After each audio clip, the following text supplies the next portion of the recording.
មានរូបស្ត្រី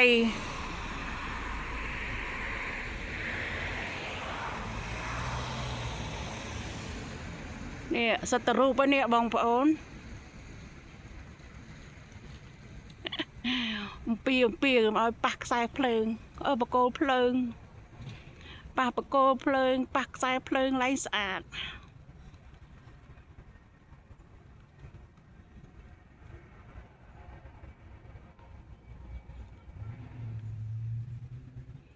កាឡាស្អាតណាបងប្អូនចេញកាឡាស្អាតណា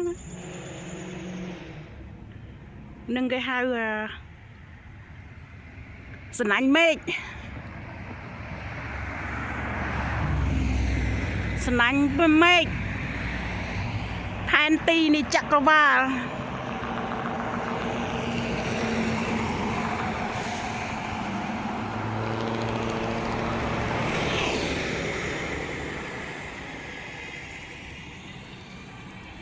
គេហៅសំណាញ់មេឃ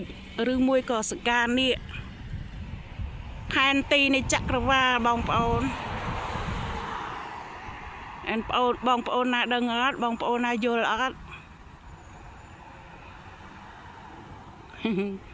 ស្អាតនេះ